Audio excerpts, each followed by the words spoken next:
Boom. Yo, what's going on? Happy Wednesday. It's 11 o'clock Eastern, so we go live for coffee with creators. I got Jocelyn with me today. We're going to get into her in a second. You can check out the social over here, but I just want to let you guys know, one, you're going to want to check out, boom, this QR code. There is a lot of events happening right here at Adorama and other things. Tonight, 5 p.m. Eastern on the events channel, which is here. I know, all the QR codes. Absise, the great Absise, will be live, and he'll be answering the question, do lighting patterns still matter? Shooting live, figuring that out. One of the best educators in the world. Love him. 5 p.m. Adorama Events channel, or one of these chairs could be for you. I want to say a quick thanks to our sponsor, Sennheiser. You've been listening to us on Sennheiser since the start of this space. They gave us everything from these podcast mics to the M421s, which are legendary. The lav mics me and Daniel wear, the handhelds, all the microphone systems that you've been seeing on stream have been Sennheiser, and they support this space, all the content, all the educators, all the stuff that's free for you. And they're, I don't know, Sennheiser. They're legendary. She knows all about Sennheiser. And I want to say a quick thanks to Gotham for hooking us. Actually, before I say thanks to Gotham, I want to say thanks to Tenba, because you're going to be getting a free bag from Tenba. Thank you. As a thank you, they want to support this show and this space by making sure creators get one of their bags. And don't forget, they were started in 1977 right here in New York by a photographer. And anybody who's shot forever knows Tenba. And I want to say thanks to Gotham for hooking us up with the coffee today. What'd you get, Jocelyn? Cheers. Ooh, cheers. I got an oat milk latte, iced. Oat milk latte iced. It just sounds very classy. I feel like I have the blue collar coffee every time. I got the just black cold brew. Whatever works, man. Caffeine, you got to get it. I'm not a fan of milky stuff, especially if I have to talk to people. I'm like, you know, and to me, coffee, I'm more of a bitter than a sweeter, creamier. Heard. Yeah, that's why I like the oat milk, because it's not too milky. Because it's literally not milk. Yes. And when I do have to do the milk, I either do that or what's the other one? I try to stay away from almond now, because I feel like you're part of sustainability. You know what's going on with almonds. Let's talk about this. So you are a musician, you are a singer, and you play ukulele. I've seen some videos of you playing and singing at the same time. So it's very atmospheric sounding type music, I'll say. You can check that out on her links in her bio on Instagram. I think you just released an album, Righteous Babe Records, I think it's called. That's right. That's the label. And then the record is called Come On, which was live from Come On Everybody last year. Okay, cool. And you also list yourself as a maker and a medium, like a psychic. That's me. Okay. Maker could mean anything. Yeah. So that's the one I want to dig into. Of course, you guys, we're live for you also. So if you have any questions for me or Jocelyn, let's go for it. Brad, what's going on? Rick, what's going on? Welcome, welcome, welcome. Steve, Rad Production, welcome. So what's a maker? Yeah, the great question. A maker, as you say, can be anything and everything in a lot of ways. But for me, I think the term artist, so I went to art school, which is actually kind of how I got here. I know one of your wonderful employees, Keith, who invited me down and introduced me to you, and I'm really grateful to be here. Thank you. Yep. And so art school, they talk a lot about being an artist. Like, what does it mean? What's your body of work? And I think that term for me came with a lot of pressure, where it was like, when I think artist, I immediately go to, Picasso, Van Gogh, all these kind of like ancient, like high class, not that they're that old, of course, but, this very elite class of people. And I really consider myself somewhat of more of a garbage person, and I mean in the best way. Like, I love to take garbage and make it into something that it's not, speaking of sustainability, but also, like my earring is just a piece of cardboard. So would that go in a museum? Probably not. But can I make something into something else? Can I transform from something that is unwanted into something that is beautiful and can make an impact on people? And so that's why I prefer for myself the term maker, but that can mean whatever you want it to mean for you. It could mean anything, right? Yeah. That's why I was like, okay, this is pretty open-ended. We're going to have to explore this. Matthews is saying those earrings are amazing. Thank you. This one was a gift. This one is the cardboard one, and it's also includes some bits of other jewelry. A zip tie is on there. There's a zip tie on There's there. a zip tie Yeah. on there. Zip ties are great for making your own jewelry, by the way. Look, I grew up, everything was safety pins. Yeah, Everything was like totally. whatever made something, you hot glued your pants together and you Right got on. going, right? But Exactly. I also think something like the medium says something about like the cost. So when I was in the fine art world, whatever, and the street world or whatever, everything was cardboard because it was everywhere. It was free. I could get it. I didn't need it to last forever. I need to cut a stencil really quick. I didn't care it was going to be in the garbage in a week, but Right whatever on. I did with it was the key, right? Totally. And it's so much for me too about process rather than product. And like you're saying, that feeling of, I just found this thing. I knew it was going to be, thrown in the trash the next day. But that ephemeral feeling of being present in the act of making is so it's so just like vital, and it makes me feel so alive that if I get too precious about any one thing, then suddenly it becomes art, and then suddenly it has to be, quote, like good enough or meeting other people's expectations. But if I'm just making, if I'm just in the moment, I'm going to grab this, let me hot glue this to that, suddenly it's an act of defiance because I'm just living my life and being alive. It's amazing. I think for me, I hate the term artist. I feel like there's a pretentiousness to it, or like almost like people are quick to call themselves that, but what is that and how do you define that? Right. And then you can go on forever about that, but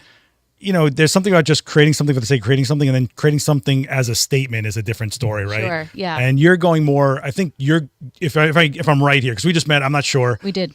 You're really more about like, this doesn't have to be garbage. That's what I'm kind of getting the vibe, right? Exactly, yeah. And a sustainability to it. Like, I think we're very disposable in this era. Mm-hmm. I think we're starting to own up to it, especially when you're seeing like glass bottles instead of plastics and stuff like that. Is that where this all came from for you? That's a good question. I don't know that it came from anywhere other than just growing up as a poor person with not a lot of access to material. That's fair.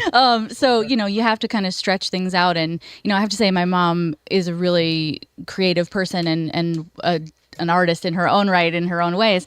And we always just made stuff out of stuff other people were throwing away. It just was kind of a language that we spoke in my house. And so it never occurred to me that was out of the ordinary.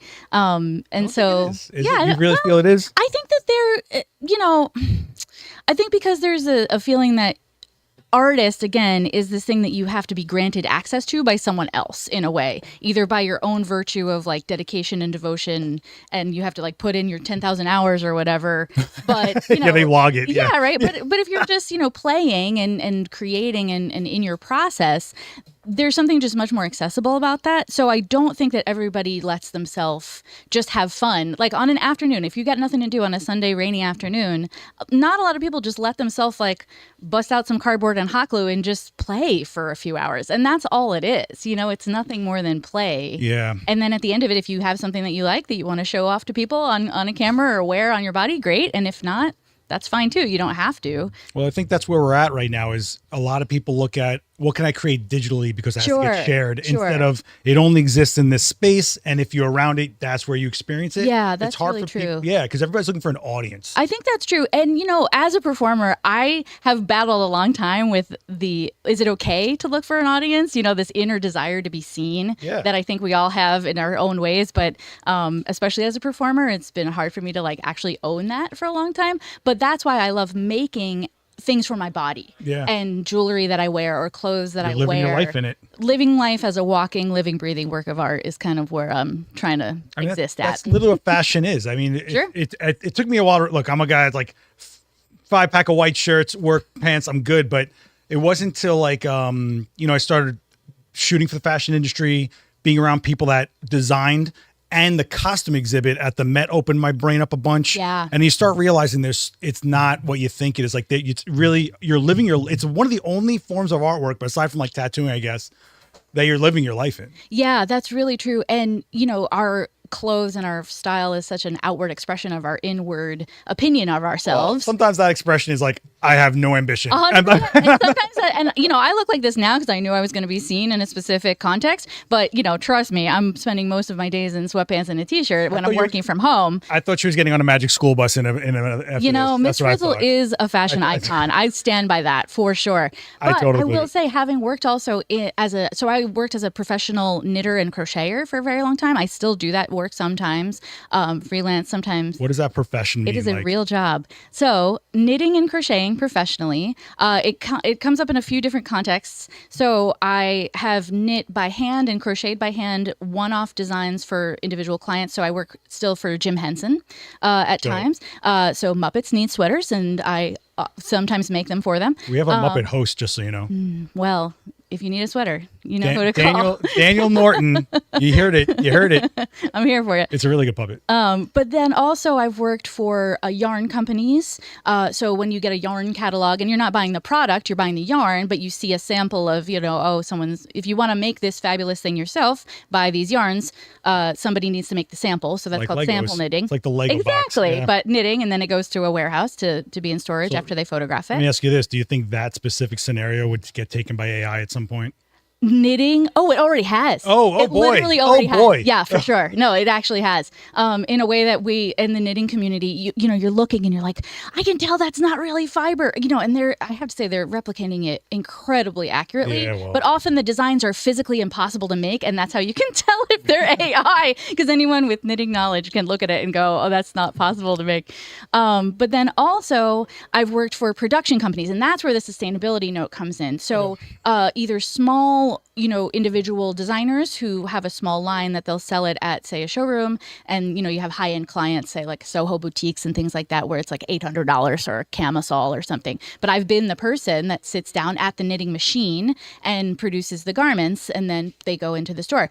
And I've worked for Runway. So I've worked for Calvin Klein, Helmut Lang, different designers like that you'd be familiar with. But in that case, when they go onto the runway, the stylist, so you make the designers come up with a whole bunch of designs, way more than they need. And then on the runway, the stylist will say, okay, we're going to pick these 10 out of, say, 25 designs. The rest of them have to get thrown in the garbage because of fear of another designer copying them on a later season or on a different runway show. And so you put thousands of hours and thousands of dollars of work and materials that are sourced from overseas and all these things. And it literally becomes garbage. That's every creative field. Isn't it wild? It's so... You got paid though, right? You did the job, I got right? paid. I did the job as the producer of the garment. I was able to do that. And then I just, at a certain point, it just wasn't resonating with me. I couldn't continue to do that work because it was...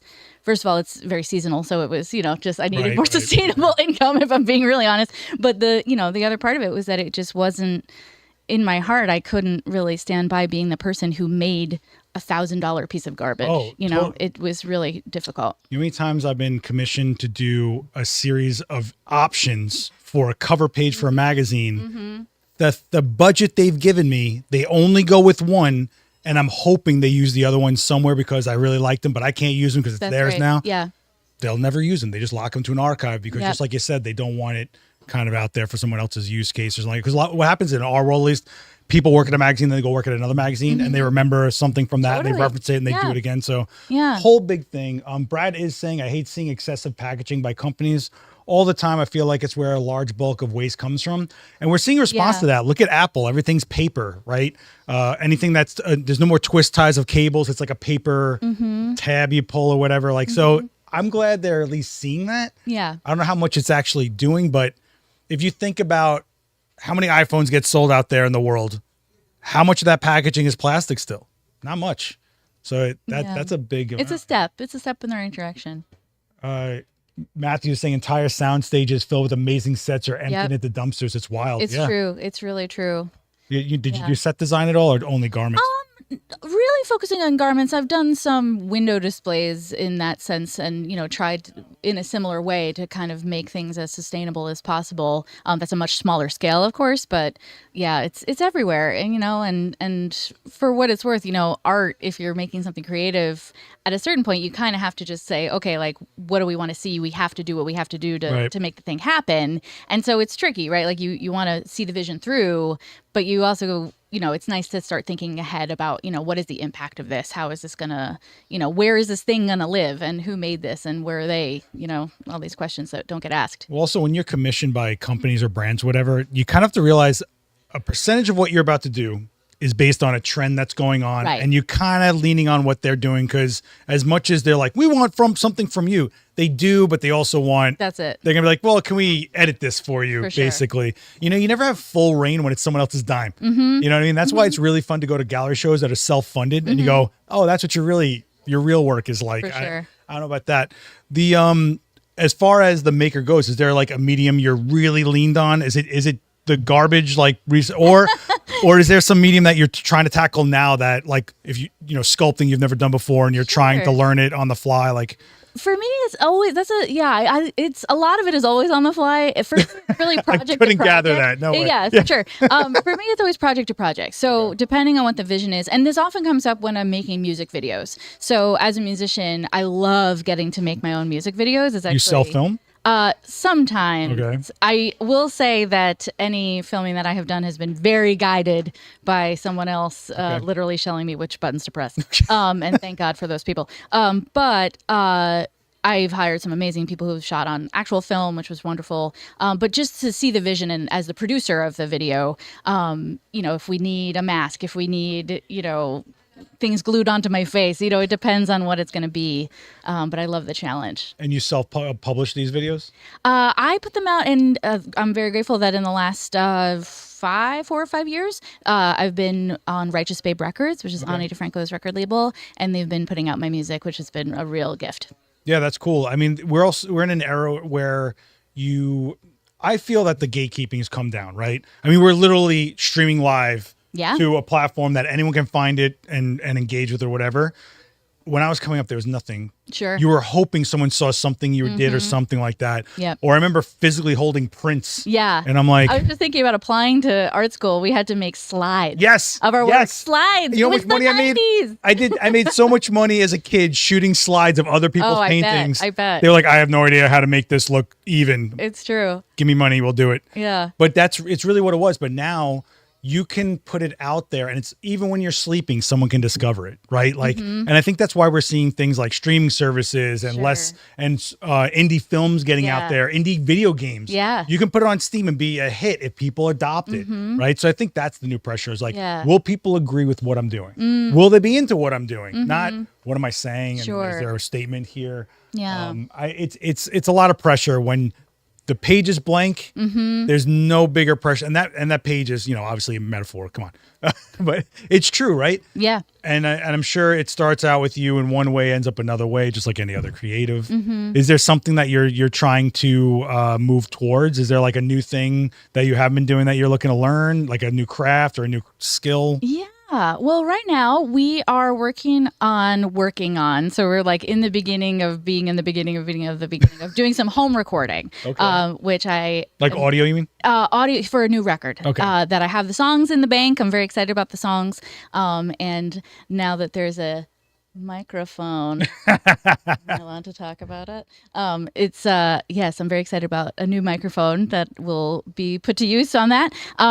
But just recording from home, because like you say, accessibility is kind of this like double-edged thing, right? Where it's like if anybody can have access to you at any time, in one way it is very intimidating and kind of the pressure's on, as you say, but in another way it makes it so amazing because you can say like, oh yeah, I made this thing in my house. And I was patient with the process. I didn't have to like have all my ducks in a row and then I'm paying for this one block of studio time. So I better get it done and it has to be perfect the first time, which is its own form of excitement, but also can feel like a lot of pressure in its own way. But I'm curious about learning more about how to be an effective home audio engineer. And I'm looking forward to diving into that. Good thing you just go on YouTube and go, how do I get rid of, how do I set up? That wasn't there forever. Exactly. Now we can do it. I know. It's amazing. But now when everyone's doing, it's hard to stand out a little bit, right? So I'm of the belief that instead of it being like the one person that makes with 1 billion people watching, everybody gets about 100,000, right? Yeah. And and then you end up having to, it really forces you to, I think, really, really be true to yourself, because then that's the way that I found to find my people. Because if everybody's just trying to do it just to do it, then there's going to be just like a swarm of it, as you say, and it feels and literally AI is coming out with new stuff all the time. So in order to really just be like, okay, I'm going to be a magnet for my people, it's like, okay, the content has to be really authentic and like really just like, why not just be ourselves? Yeah, and you we've talked about this, right, guys? Like the hardest thing to develop isn't the technical, the skill. It's the actual point of view and what your voice of whatever discipline you're getting into.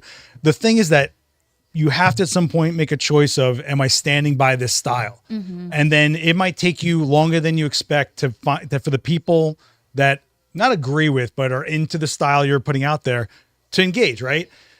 Do you have it in you to have that kind of patience and keep going? Yeah, and also to be flexible with yourself as your style changes. Right, because yes. Well, you're going to change. We're all going to change. Yeah, like, it's inevitable. Even me, during quarantine or, 20 years ago or 15 years ago, I'm different versions of myself all the time. Yeah, and I'm absolutely. discovering new needs. So to have a style that I only stick to because I say, oh, well, this one got 100,000 views, so I have to do this thing over and over and over again, that might work or it might not, but if it's not authentic, I'm not going to be attracting people who are actually invested in the work. Oh, if you look at any artwork or whatever you want to call it that's been iconic or successful or been part of everyday life, it's been the most honest stuff, right? Nobody wants to have a gimmick thrown at them. Nobody wants to have something that they're trying to kind of coerce you into liking, but there's like an honest story to it, as ugly as it may be sometimes.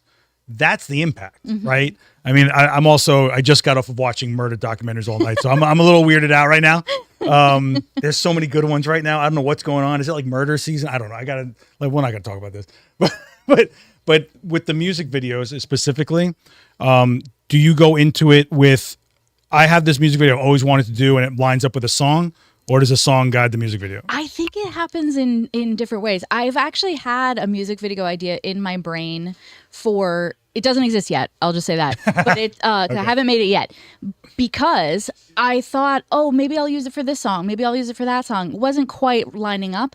And then it wasn't until literally, I think 2 days ago, I realized that I had recently wrote a song that had a song lyric in the song that lined up perfectly with the concept of the video. Okay. And they happened years apart. So that's what I'm talking about too, about being flexible with as we change our style, because banking my content ideas and my artistic and creative and making ideas, banking those ideas and putting them in literally a Google Doc or something where I keep track of them, because I can have ideas for years that it seems like, oh, it's not going to happen. And then suddenly, oh, wait, I have a song that actually the lyrics are perfect for this. So now, okay, great. Now I'm inspired to record the song. And then once that happens, I'll make the video for it. But it's happened the other way around too, where I've had a song and then it kind of inspired this vision. And I said, okay, we have to do this thing. Like I have a song called The Brave Ones. And the song came 12 years before it actually even got recorded, let alone released, let alone the music video came out. So, giving it time to kind of come together on its own is important. I think as a creative, no matter what you're doing, it's really important to, if it's in your head and you feel something about it, you've got to throw it down somewhere. I have sketchbooks from like 20 years of images and frames that I'm not sure where it was going or what it was, but then I'll end up incorporating it to a commercial job because it was sitting there for me. Like you think you're always going to remember. That was a good thing. I'm going to remember. That's always like, you're never ever. No. It's like someone that's like you put rhymes, you put them in if you come up with a rhyme, like, let me just throw it into my notes app. That's how easy it is now. You know how many times I've shot something as a note for myself and my phone will remind me now, this was from 3 years ago. And I'm like, that's awesome. Yeah. And guess what? It becomes a product video for you guys. So it's like, it's what it is. I think we're, I don't want to sound like bohemian without this, but like we're kind of flighty. We're kind of like organic. Our brain isn't the same every day. Yeah. Definitely year to year. Yeah. And you evolve, you mature. Yeah. Things affect you. Like you change your point of view from things you've experienced. Totally. And that's exactly what you're not going to get from something in AI. Yeah. Well, we're human beings. Is what I'm hearing you say. For now. We're for humans, now. For now. But our Lord Masters of machines. I'm with you. Don't worry about it. When you take over, remember I said this. No, it's. I think people will have the hardest time connecting with things that aren't human made, and I think that's where we're going to see the line drawn. Yeah, we'll be fooled, right? Mm-hmm. Oh, that looks like it was painted. Oh, that looks like it was shot. Sure. But there's going to be, what was behind it? Sure. Well, even let's say that you see something AI and you enjoy it and it's aesthetically pleasing to you and it somehow brings you some feeling of warmth and you're connecting with it as a person. Great. To me, I'm like, fine, no problem. And also the idea of living creatively and living as an authentic, artistic, creative human, to me, that's about experience. and going out and just being in the world. So I can look at an image all I want, and that can be lovely and affirming. But if I am actually taking that image into my world and then saying, okay, it's going to actually help me feel better about myself, so I'm going to treat someone else better, and then I'm going to be a better person to be around because I have this new inspiration in me, then what's wrong with that? So it's how am I turning anything that inspires me into me being a better version of myself?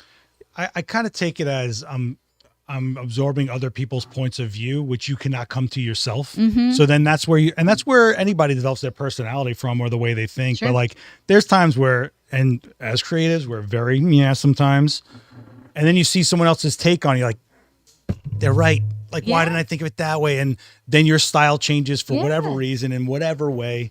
I'm just like, kind of over we're just making art, man. Like, no, like, don't like give me something that's substantial or some reasoning for it. I guess I'm just getting like old and grumpy about it. It could be the murder documentaries. The murder documentaries? I feel like it's impacted. Have you seen how amazing they're shot now? No, Like, I'm not watching that. Amazing. I'm not watching those. You have not? I will never watch those. You got a marathon. So before I shot a lot of special effects in my industry, a lot of zombies and alien creatures. The night before a really heavy shoot day, I'd watch whatever grimy, indie, messed up documentaries or horror movies that I could. And slowly the filthier lighting breaks apart the overly polished commercial style that I was stuck in. Sure.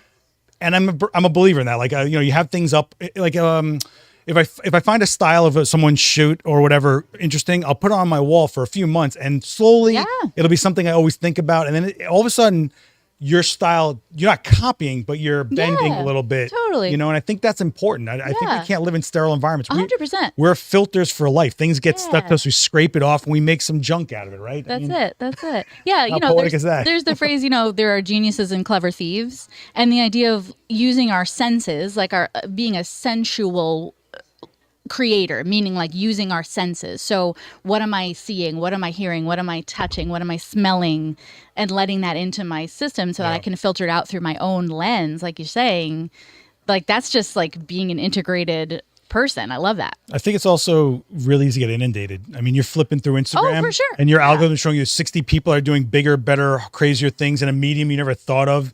Have you seen the guy lately that's cracking glass on black canvas? I cannot say that I did, but now I'm very excited. It's incredible. It's like you watch him do it in real time. It's thick glass that's on a black backing, and he taps it till it breaks. And then when you walk away, it's a real, photorealistic portrait. Oh, wow. And I'm like, I never would have thought that's really that you cool. could control that. Yeah. And I just came across this girl who is using screws on wood at different depths to make three-dimensional.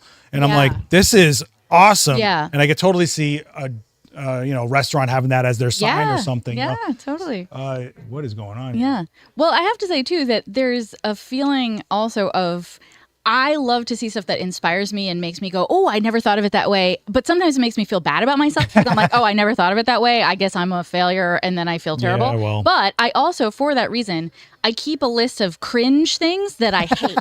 I have a cringe playlist on Spotify that I listen to when I need inspiration to write, because when I listen to things that I don't like, my spike kicks up in a healthy way, and then I can go, oh, actually, I could do better than that, and then I write. Or, if I'm looking at something like, I don't like how that looks, or I don't like how they did that, it makes me want to go out and do it the way that I would. And of course, I never tell the person. I'm polite about it, but it's a fun exercise. I think the challenge with that, and I'm with you. I've definitely been fueled by hate a few times, but like, let it work for you. That's the problem. I think it's easy to get depressed about it rather than motivated, right?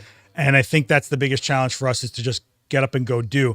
And sometimes it doesn't work out, but at least you went and did something. There's plenty of times where I'm like, I could sit home all day and just try to edit something and hate my life. Or maybe today I go out and I go shoot something or do. Sometimes I'll take a camera I haven't had in my hand for a long time that forces me to do something I wouldn't normally do. And that's how I tell people, if they're a creative rut, get a different tool in your hand. Totally. And I do that with music and songwriting too, is I will often write on an instrument that I don't know how to play.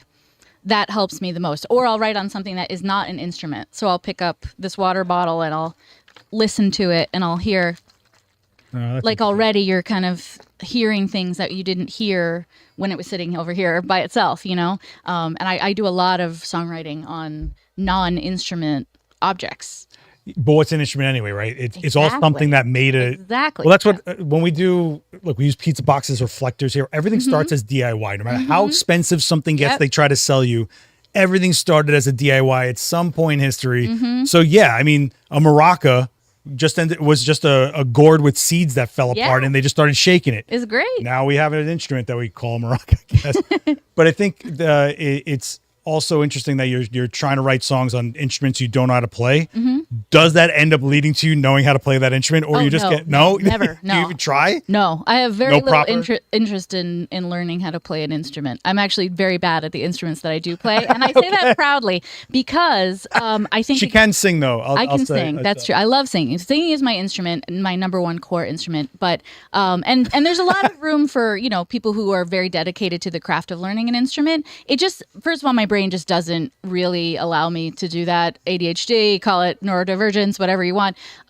Sitting down and focusing on that for that length of time and literally doing this, I can't handle it. But that said, I'm much more interested in listening to the sounds of objects around me, listening to repeating even just a piano. If you sit down at it and you repeat two notes over and over again, that's all you need. Harlan Howard said, all you need to write a song is two chords and the truth. Fair. That's all you need. And so if you have, even just one chord and a semi-truth, you're on your way. Brad's asking, do you immerse yourself in something before doing something artistic, like I do the horror crime stuff? Oh, Brad, interesting question. I think it would depend on the thing. Of course. I think so. Yeah, depend on the thing. I will, not the murder for me. I guess I will. I'm trying to answer this specifically, but also be truthful. I try my best actually to purge a lot more than I try to intake, because if I'm taking in too much, then I get too inundated with other people's ideas of how the thing is supposed to be. But that doesn't mean that I don't do my research. So I think it's a fine line. And so for example, if I'm writing a song for a project, so I've worked on musicals, I've worked on songs for film and TV, I've worked on commercial themes, things like that. When there's a client involved, for sure, I absolutely will intake anything that the client is reacting to and say, okay, well, they love this song and they're going for this time period. For sure, I do a lot of research, I do a lot of listening, and then I'm a good, clever thief and try to put together those elements in a way that I can do it. But when it's for my own work, I actually try to purge as much as I can. So I do a lot of meditating, just to kind of get the palate cleansed and not, get a lot of sleep. I do that by getting a lot of sleep. I don't sleep a lot, so I started sleeping 8 hours a night recently in the last few months. Game changer. What? I thought I was depressed. No, I was just tired. Yeah. I was just tired. People don't underestimate what sleep does mentally. It's amazing. It's amazing. I got 7.5 hours the other day. I thought I would be fine. No, I was not fine. Now that I'm used to getting 8, not a thing. And I'm a touring musician. I don't know how I'm going to do this on tour. We'll see how grouchy I get, but I think it'll be interesting. Sleep deprivation, though, can also be a great tool for creativity, I will say. I gotta say, I don't fully believe that, because I am deprived of sleep often, but I do think, well, in short doses for me. Like if I sleep 8 hours for months and then I sleep 4 hours for a few days, those few days are going to be wild. You know how many times I've worked on something like for 2 days straight, and then I get some rest, I go back to it, I'm like, well, this is all garbage. What was I thinking here? Because you're not thinking right. That's right. That's why you have to get it out there in the world before you can think about it too hard. You have to take care of yourself, really, is what it is. I'm not, when I worked on commercial sets, I ate horribly because they would just give you troughs of food that was like lasagna, and you're like, okay, I guess I'm carving my brains out here. But when I stopped eating heavy on sets, and Teresa knows, I try not to eat when I'm working because I just get slower. And once I realized that, changed my life. Yeah. I'm like, you know what? I'll eat later. Like, it's totally fine. And every body is different. And also, like, my own body has changed so much. Again, even in the past year, so much has changed. So to say like, oh, my morning routine, my fitness routine, my sleep routine is going to be the same. No, I have to constantly be reassessing that and then making the changes so that I can like be present. A big one for me was I was drinking way too much coffee. Sure. Yeah. And I was doing this that. is such good coffee, though. Oh, yeah. It's so good. And it's owned by a filmmaker and photographer. Well, so that's right. I forgot to give the whole spiel. If you're going to come to anything here, go on 19th Street, go to Gotham, tell me Adorama sent you, say what's up, hang out with your coffee like tonight, 5 p.m., Abc say shooting live. Back to this, though. There's other things to the rest and your diet and stuff. Like with the coffee, I was crashing and not realizing it. Sure. And then you go grab the next coffee and it does nothing because your body's like, I know what this stuff is. I don't let it affect me anymore. Or it actually puts you to sleep. For sure. You have adverse effects, which I was doing it as a mechanical thing. There was something about just always having it around. The thought process, take the sip, you're looking at it, you put it down. I blame Daniel Norton for this, by the way. Because that's how we operate in here. I mean, there's cup holders on everything because we're just trying to stay hydrated. One, we're talking a lot, Sure. Doing it an hour at a time. When you live stream, it's like you time warp. Did you ever watch The Adventures of Pete and Pete? Oh, yeah. Do you remember you had to eat a lot of riboflavin in order to time warp on Pete and Pete? Yeah.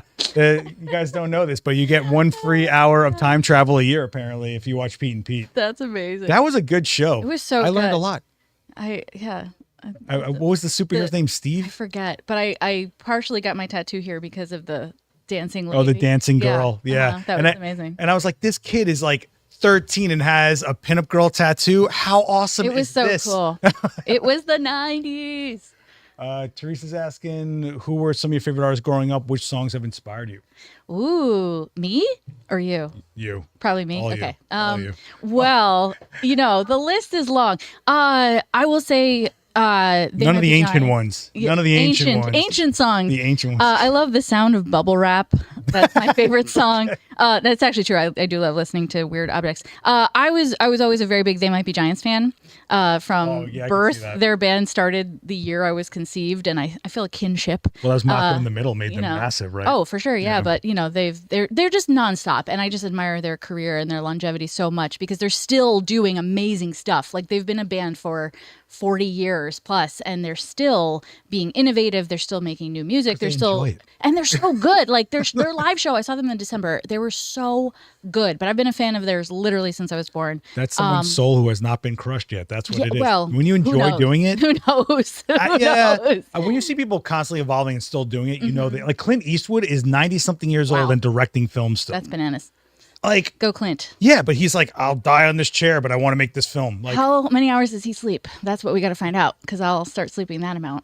But he's gonna be sleeping for a while soon. Unfortunately. R.I.P. It's crazy. Well, have you guys seen the photos of him on set? It's just kind of wild when it's really what you do. There's no stopping. Oh, I agree. Yeah. I agree. And also Kate Bush, of course, is a huge influence. All of her records. And she's an amazing person, too, in terms of I get really inspired by people who I don't just love their music, but I also love the way that they approach their music. Yeah. And so They Might Be Giants is a big one for me, but also Kate Bush because she, of course, is a dancer. And she also, she was making her own music videos and producing them. But as an early stage artist, I might be botching this a little bit, but what I heard was that she hated touring so much and she didn't want to fly, so she took a boat to America for a tour, and then it was so miserable that she was like, I'm never doing this again. And then she stopped making music for a long time. She made studio records, but then stopped touring in the UK, stopped making music for a long time. But then I don't know, 20 years later or something, there's this huge gap in her album career. And then 20 years later, I think it was 2008 or something. I'm messing it up. But she put out another record decades after her last record came out. And I was like, oh my God, she's had so much life experience in that time. And to think, oh, she's done, she's behind us. She's ancient now. She's one of those legacy artists. But no, she's like, I'm still making things. I'm still relevant. I'm still powerful. And then lo and behold, a few years later, one of her songs gets put in Stranger Things, and now suddenly all the young people are listening to her, and it's incredible. Rediscovery, So it's just a testament to the power of you gotta get it out. Get the art out of your body, get the stuff out of your body, get the music out. It also helps if you already have a platform, people would absorb it. Right now, I just saw a post Ghostface is putting up a sequel to Supreme Clientele.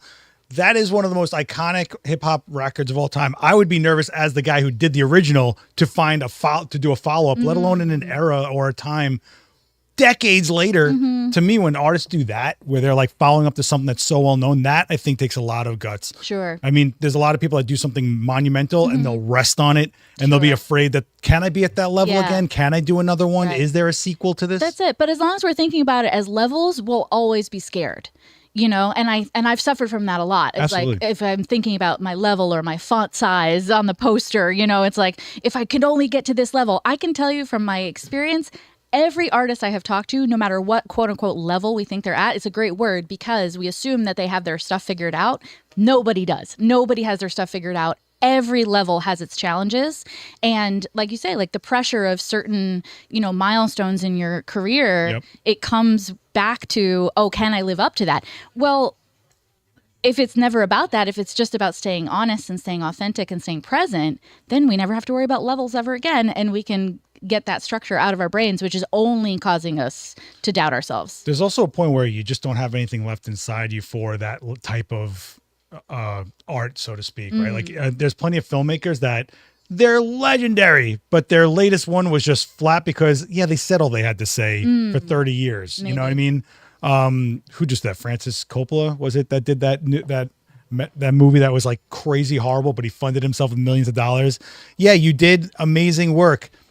Maybe this one just wasn't there's nothing of substance left, and it was of an era, and you were the right time, right person, right things you were going through, and right talent level for that project. The next project might just not be it. Doesn't mean it's the end all. You know what I mean? I also think, every level does have its own problems, which is a good way to put it. It's almost like when people see someone that finally got rich, it's like more money, more problems, right? There's a whole nother set of things that you face, you know? And as you go higher on level, meaning there's more pressure, or like what we do, right? The sets get bigger, more people working under you. There's more things to worry about. The pressure gets immense. Keith is asking, do you have a project you're most proud of? Oh, great question. Thanks, Keith. Proud. Proud is such a warm word. I feel really proud of my record Push that came out on Righteous Babe Records in 2021. And I feel proud of it because I let that record make itself.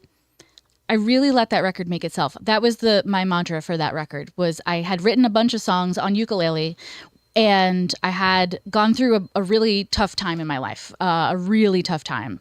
And a lot of songs came out of that to process the healing and the trauma that was happening at the time. And because of what I was talking about my instrument mentality, ukulele is an instrument that I have learned how to play because it's fairly easy to learn. But I'm not like dying to hear an entire record of ukulele songs. Tell it to every kid in Bushwick, Brooklyn right now. Well, it's just not what I want to listen to. All the love if that's what your favorite thing is. So no judge at all. The ukulele exploded in the last few years. It's an instrument that's easy to learn, and it can be really fun. So I'm all pro fun. That said, I did not want to listen to a whole record of ukulele songs about my sad feelings. And this kind of idea came to me out of thin air that was like, make this record for string quartet. And I was like, okay, I don't know where this idea came from, but I don't know how to write for string quartet. I'm not educated in that way. I don't play string instruments. And then it was like, okay, we'll figure it out. You mean composing? Arranging and composing. So I was like, okay. So thankfully, I have a lot of really talented friends. And I put the pitch out to a bunch of friends. And I said, okay, y'all, here's the list. I had 20 demos or something. And I said, of all of you friends, whoever writes back, if you're interested in this project, you know, and you want to do some arranging for string quartet of these songs, you can do whatever you want with them. Make it how you would have it. Don't think about what you think I want. Make it how you want it.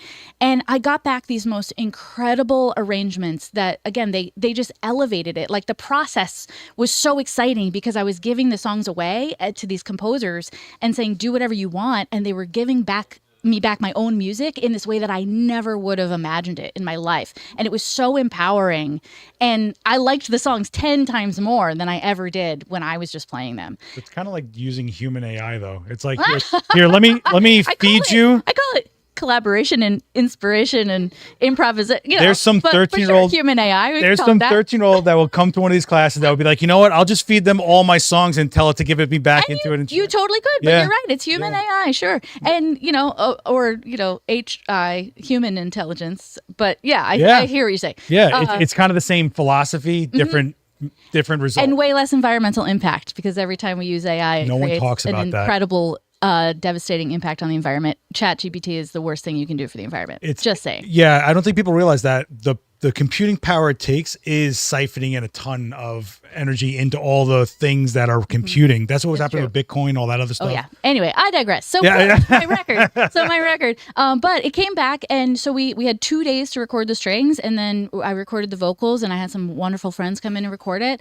and then I was able to reach out to Ani DeFranco, who I toured with and became a friend, and I said, hey, do you want to put this record out? And she was like, yeah, sure, why not? So it just became this beautiful process that just was so inspiring to just be like, and it took 5 years. It took 5 years to make that record. And also I had an image. So speaking of like producing the visuals, I had an image of my mind of what I wanted the cover art to be. Excuse me, long before I knew the record would be done. It was me as my highest self. So I made a costume for myself. A lot of my art, my making art has to do with my body.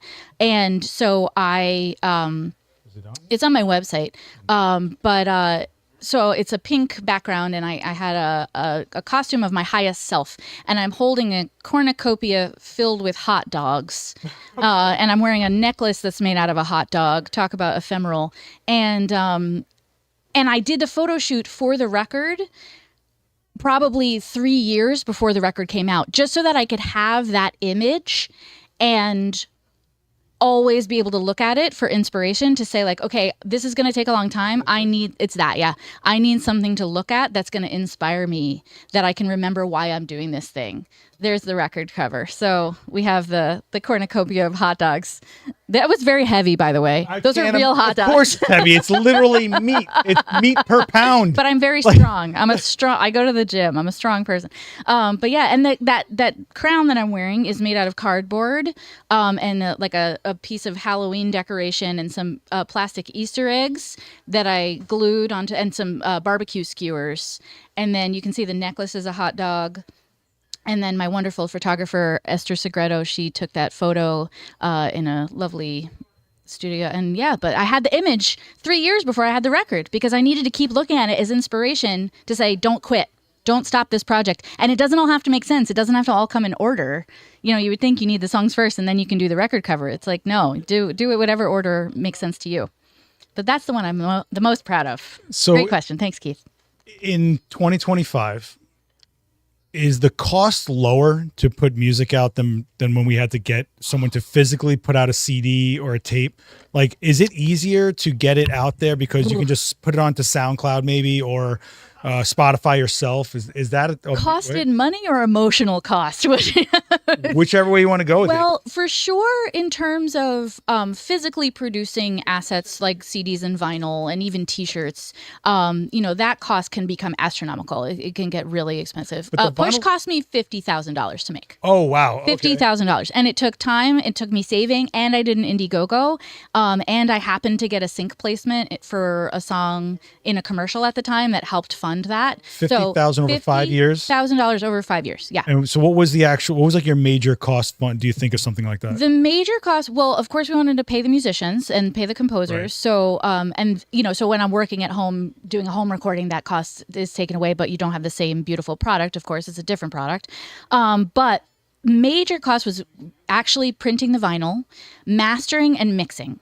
Which takes and also PR, because to put all that effort into a piece of art that you're making and a piece of music, right, and to not pay to have it publicized, sometimes you can be selling yourself short. But on the other hand, as we were chatting about earlier, publicity can be a tricky thing because not everybody fits into the same box. And with publicists, you pay them in advance and then you hope for the best, right? So you never know who's going to bite, but it's a cost that kind of comes out. So even now, just with digital, the cost of publicity is still apparent, and there's way more stuff to weed through. So the publicist's job, I think, is harder now. Oh, that's fair.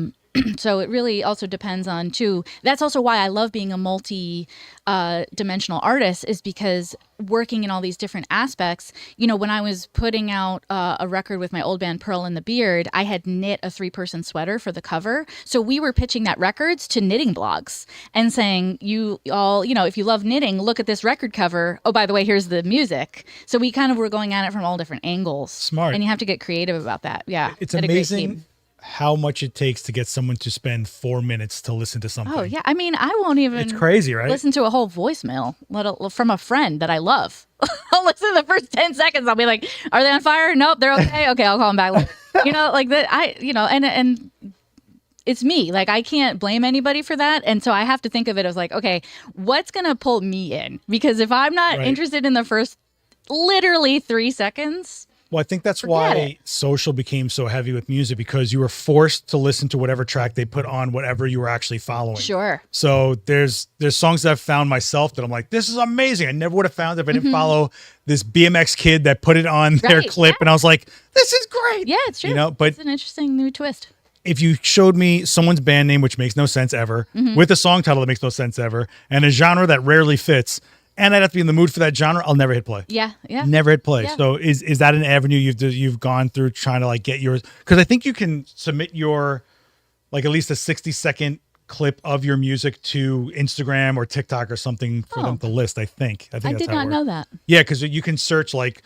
Every now and then when we do a reel here, I'll be like, well, this one's about grip. And I put in like the word grip and I found a song about grip. Yeah. And I was like, I never would have found this, but they had to have submitted it somehow. Oh, well, that happens. That is true. That will happen automatically if your music is registered on Spotify.